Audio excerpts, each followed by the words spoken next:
नमस्कार। आज उत्तराखंड की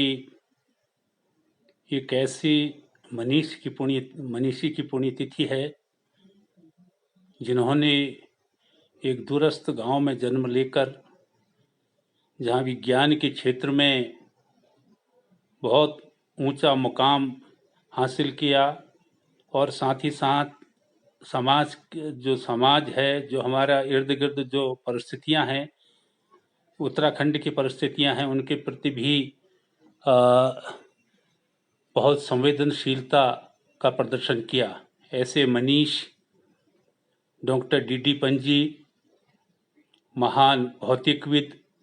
गांधीवादी विचारक, पर्यावरण और विकास के बीच में एक संतुलन रखते हुए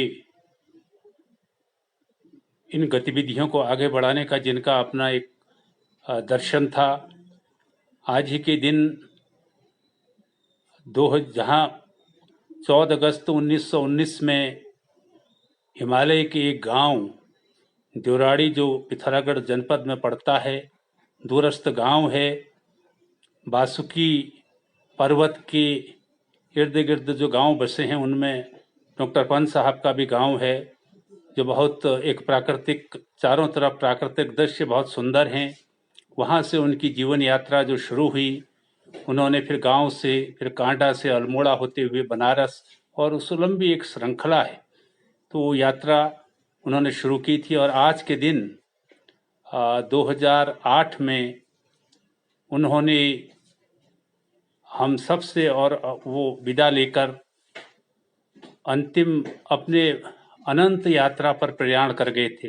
ऐसे महान मनीष को मैं अपनी ओर से और आप सबकी ओर से कोटिशः नमन करता हूँ। मत करो, गड़बड़ हो गया।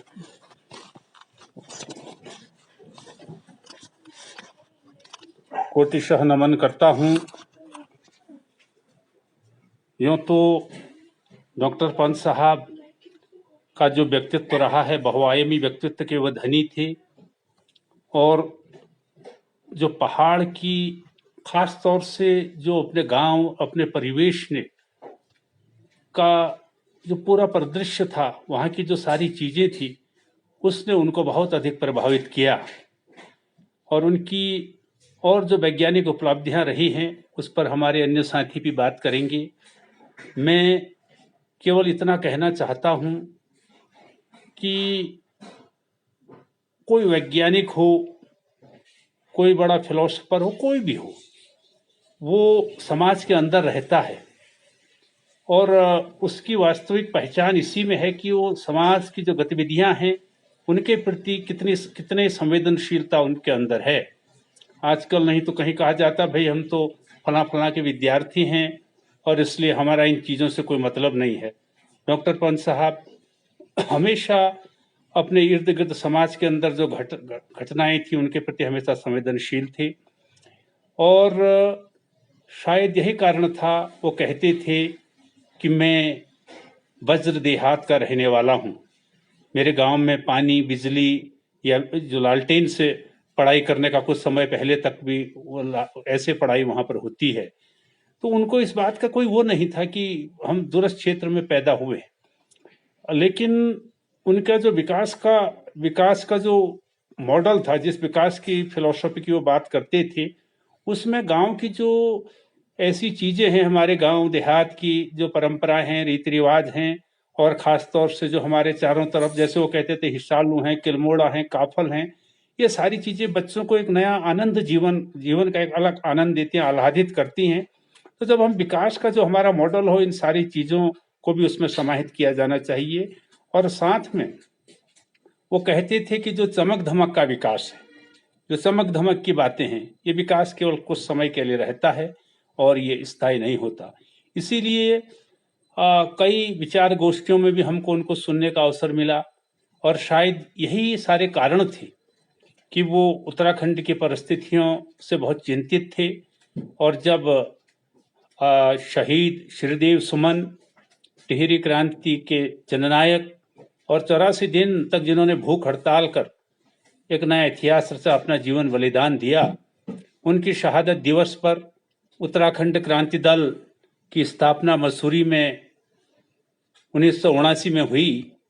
तो उसके प्रथम अध्यक्ष के रूप में डॉक्टर पंत साहब का चयन सर्वानुमति से हुआ।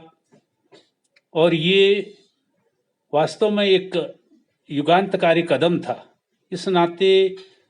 कि डॉक्टर पंत साहब जैसा व्यक्तित्व मिलना बहुत मुश्किल था, जिन्होंने अपने गांव की प्राथमिक पाठशाला से लेकर और जो हमारे नोबेल लॉरेट हैं, नोबेल पुरस्कार विजेता सीवी रमन जी के साथ काम करने की बात हो, अमेरिका इंग्लैंड में काम करने की बात हो, बीएचयू में काम करने की बात हो, और अपने बल पर डीएसबी जैसे नैनीताल के डीएसबी कॉलेज में अपने प्रयासों से एक ऐसी लैब स्थापित की जिसकी ख्याति दूर दूर तक फैली और नौजवान पीढ़ी को जो मार्गदर्शन दिया, उसी की परिणति है आज भी उनके छात्र देश और दुनिया के कोने कोने में फैले हुए हैं। तो शायद यही कारण था कि उनको इन सारी चीजें जो उनके अंदर थी, उत्तराखंड क्रांति दल जो बना, वहाँ एक विचार गोष्ठी किस प्रकार से उत्तराखंड की जो जहाँ हमारे जो कहना चाहिए रोजगार की समस्या है, बुनियादी जो सुविधाएं हमारे पहाड़ों में नहीं हैं, पलायन का दंश हम लोगों को झेलना पड़ रहा है, और दूसरी ओर विकास के नाम पर जो एक प्रकार से जो विकास की प्रक्रिया है, उस प्रक्रिया का लाभ जनता को कम मिल रहा है, नुकसान ज़्यादा हो रहा है। इन सब बातों को दृष्टिगत रखते हुए उस विचार गोष्ठी में ये तय हुआ कि जब तक उत्तराखंड राज्य की स्थापना नहीं हो जाती, क्योंकि उत्तराखंड कोई संकीर्णता के आधार पर इसकी बात नहीं कही गई थी, बल्कि जो राज्य बनाने के आधार थे, भाषाई सांस्कृतिक आधार थे, उत्तराखंड पूरे हिमालयी क्षेत्रों में उत्तराखंड को छोड़कर सभी को राज्य का दर्जा दे दिया गया था। और उत्तराखंड हमारा भौगोलिक, सांस्कृतिक, सामाजिक, आर्थिक तमाम दृष्टिकोणों से एक विशिष्ट इकाई रहा है। इस नाते उत्तराखंड राज्य की स्थापना का संकल्प लिया गया ताकि राज्य बने तो जो राजनीतिक ताकत है, जिससे विकास का काम भी होता है, जिससे लोक कल्याण का काम भी होता है, जिससे जनता की आवाज भी सुनी जाती है संसदीय लोकतंत्र के अंदर, उस आधार पर राज्य बनाने के बाद यहाँ बेहतरी का एक मार्ग प्रशस्त किया जाए, जिससे हम अच्छी शिक्षा दे सकें, स्वास्थ्य सेवाएं दे सकें, बुनियादी पानी बिजली की बात हो। और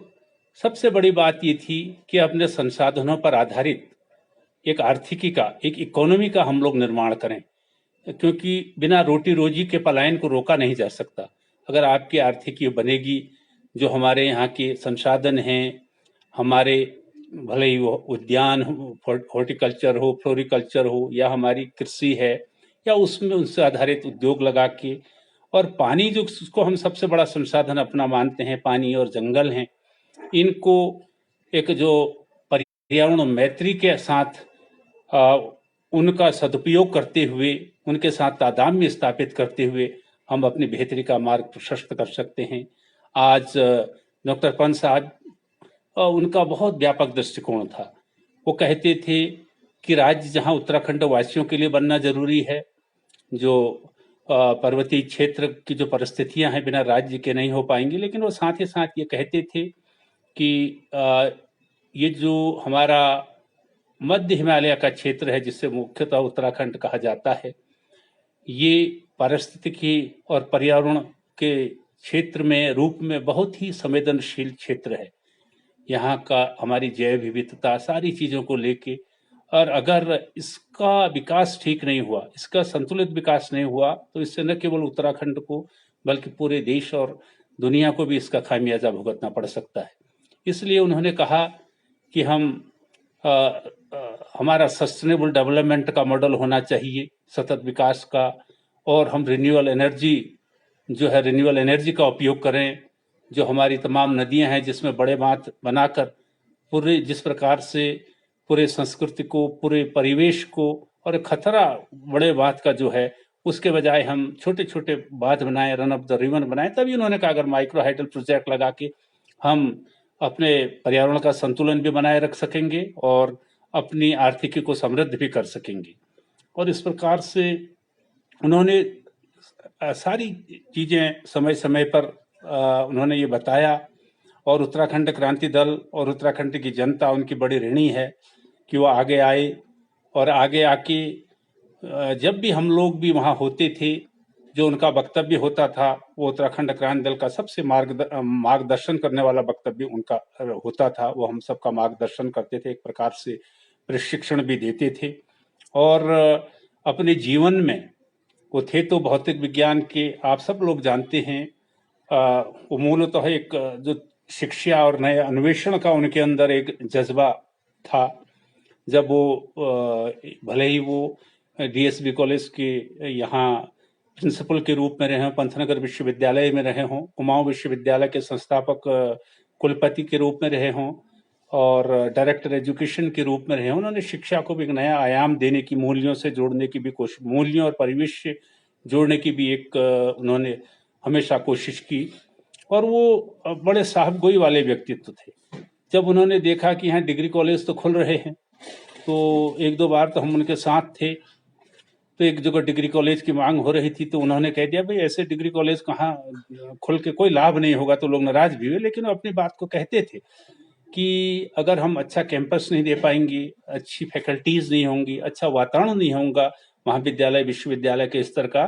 तो उसमें पढ़ने वाले छात्र का जो एक व्यक्तित्व का विकास होना चाहिए, विभिन्न आयाम उनको मिलने चाहिए, वो नहीं मिल पाएंगे, और जो उद्देश्य है हमारी इस शिक्षा का वो पूरा नहीं हो पाएगा। इसके लिए उन्होंने कई हायर एजुकेशन में उच्च शिक्षा केंद्र भी, हमारे यहाँ प्रताप भैया एक पूर्व मंत्री थे, वो भी इसमें सक्रिय थे, कई वो केंद्र खुले, बाद में डिग्री कॉलेज भी बन गए।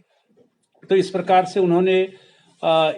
जब दल की स्थापना हुई, उसके तुरंत बाद एक चुनाव आ गया, और हम सब लोग जानते हैं कि वो उस प्रकार के चुनावी राजनीति इत्यादि के उसमें उतना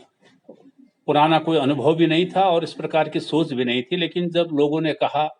और उन्होंने भी महसूस किया कि अगर इस राज्य की लड़ाई को आगे ले जाना है, हम लोगों को सब कुछ दांव पर लगाना पड़ेगा। और इसीलिए अल्मोड़ा पिथौरागढ़ का जो संसदीय क्षेत्र है, 1980 में जब वो पहली बार चुनाव में आए, तो ये तो चुनाव जीतना तो वो संभव था नहीं। वो कांग्रेस की लहर थी, जनता दल की टूटन भी उस दौर में हुई थी, और उत्तराखंड क्रांति दल तो नया नया बना था, कोई ऐसा संगठन नहीं, कुछ नहीं था। लेकिन उसके बाद भी जो उनके विद्यार्थी थे, उन सब का जज्बा था। और इतनी बीहड़ कॉन्स्टिट्यूंसी आप लोग जानते हैं, लोकसभा का क्षेत्र, इतना जाना संभव नहीं था। लेकिन फिर भी क्योंकि राज्य क्यों मांगा गया है, इस पर जनमत को तैयार करने के लिए और इस पर जो डिबेट है उसको और तीव्र करने के लिए डॉक्टर पंत साहब चुनावी मैदान में आए, और वोट भी उनको उन परिस्थितियों के लिहाज से ठीक मिला। लेकिन इसका एक बहुत बड़ा संदेश गया, पूरा इसका संदेश पूरे उत्तराखंड और बाहर भी गया। भाई डॉक्टर पंत साहब चुनाव में आए हैं, वो इसमें इस चुनावी मैदान में आए हैं, तो उस विषय की गंभीरता कई गुना बढ़ गई। और उसकी परिणति ये रही, कुछ दिनों बाद एक विधानसभा का चुनाव हुआ, तो हमारे विधायक जीते, कई जगह अच्छे परफॉर्मेंस हमने दी, और उसके बाद भी लगातार पंत साहब का मार्गदर्शन हमारे दल के लोगों को मिलता रहा। लेकिन वो वैज्ञानिक थे, उनकी पृष्ठभूमि दूसरे किस्म की थी। आज की जो राजनीति में तू मैमे में उतना उनका मन नहीं लगता था। लेकिन हमारे अधिवेशन में, भले रामनगर हो, और ख़ास तौर से रामनगर अधिवेशन जिसमें 1986 में हुआ, उनका मार्गदर्शन हमें प्राप्त। सब जगह हमारे अधिवेशनों में वो आती थी। और एक बार जब 30 अगस्त 1988 को यूएसएफ का तब उत्तराखंड स्टूडेंट फेडरेशन का, तब मैं ही उसकी अगुवाई भी कर रहा था। तो श्रीनगर गढ़वाल यूनिवर्सिटी तब हमारी स्टेट यूनिवर्सिटी हुआ करती थी, तो श्रीनगर में एक बहुत बड़ा छात्रों का अधिवेशन रखा गया और उस अधिवेशन में प्रोफेसर डी.टी. पंजी को मुख्य अतिथि के रूप में आमंत्रित किया गया था और वो नैनीताल में रहते थे, इसलिए हम लोग साथ ही गए। तो बहुत सारी बातें, जब आप जानते हैं लंबा रास्ता हो, कोई ऐसा विद्वान व्यक्ति हो, खासतौर से विश्वविद्यालयों के विषय में भी काफ़ी चर्चा हुई। आज आप हम सब लोग महसूस कर रहे हैं, एक और तो हम कह रहे हैं हम शिक्षा के केंद्र बने और उत्तराखंड, वैसे तो हमारे जो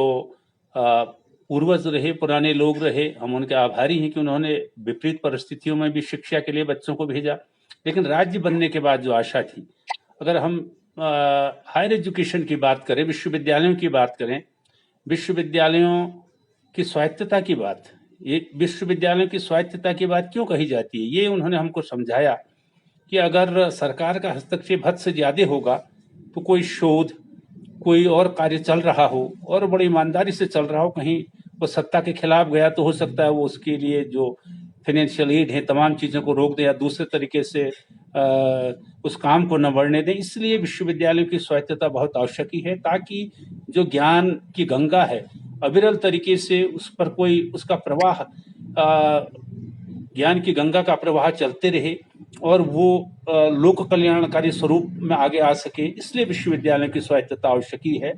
तो और उन्होंने वहाँ भी छात्रों का और उनका सम्मान इतना था कि जब हम गढ़वाल विश्वविद्यालय में गए तो कोई वहाँ हमारे साथियों को बुकिंग वगैरह नहीं करवा पाए थे, लेकिन डॉक्टर पंत साहब का नाम सुनते ही वहाँ का ऑडिटोरियम उपलब्ध करा दिया। क्या सारे लोगों ने उनका बड़ा स्वागत भी किया। तो ये आज उनकी पुण्यतिथि है। और मैं एक किस्सा उनके सादगी का आपको सुना। जैसे मैंने कहा को बिल्कुल गांधीवादी, गांधी जी से वो जब बहुत ज्यादा प्रभावित थे। उनका जो प्रकृति के साथ, गांधी जी का भी आप जानते हैं, गांधी जी ने कहा कि हमारी जो मदर अर्थ है, जो प्रकृति हमारी है,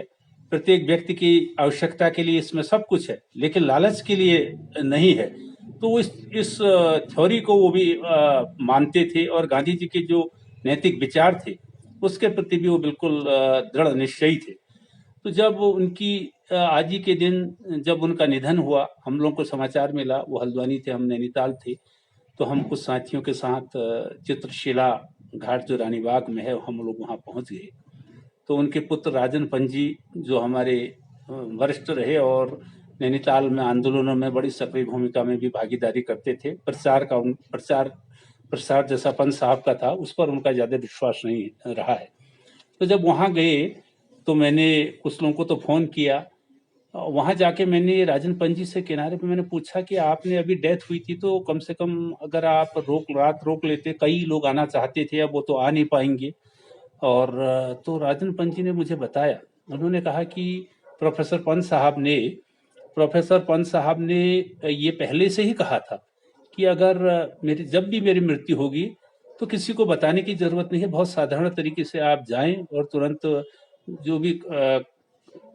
घाट में जाके अपना जो भी हमारी प्रक्रिया क्या उन्हें दाह संस्कार करते हैं। इसलिए उन्होंने बताया कि तो इस किस्म का व्यक्तित्व पंत साहब का था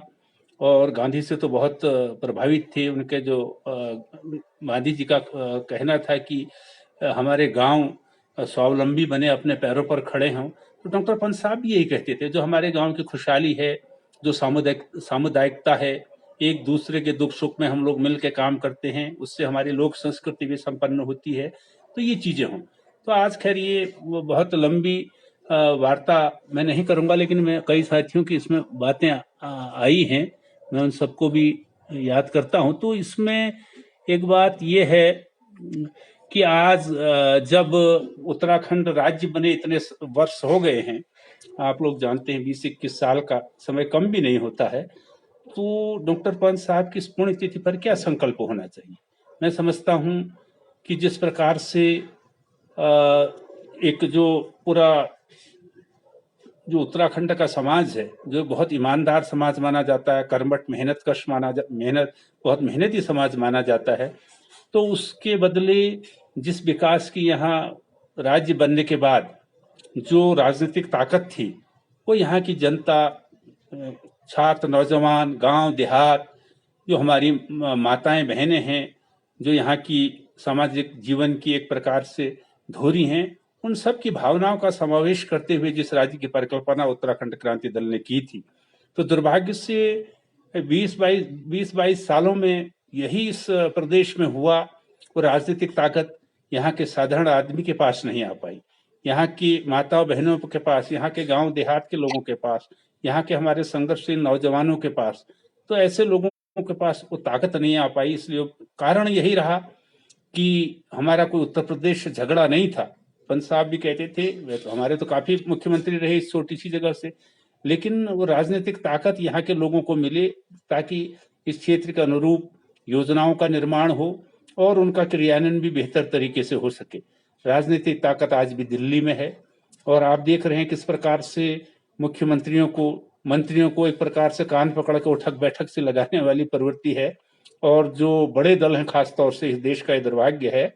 दुनिया के सबसे बड़े लोकतंत्र तो हम हैं, इसमें कोई दो राय नहीं संख्या बल के लिहाज से, लेकिन हम कहते भी हैं, लेकिन जो हमारे राजनीतिक दल हैं उनके अंदर इंटरनल डेमोक्रेसी नहीं, आंतरिक लोकतंत्र का बड़ा अभाव है। वहां एक प्रकार से पूरा सामंती प्रवृत्ति चलती है। आप एक दो दलों का भी को देखें, उनका नाम लेने की आवश्यकता मुझे नहीं है। इसलिए आवश्यकता इस बात की है, मैं समझता हूं कि उत्तराखंड की जनता पंत साहब की इस पुण्यतिथि पर ये संकल्प ले, यहाँ के हमारे प्रबुद्ध जन, यहाँ के जिन तमाम लोगों ने राज्य आंदोलन के लिए लड़ाइयां लड़ी हैं, आज उनमें आक्रोश और निराशा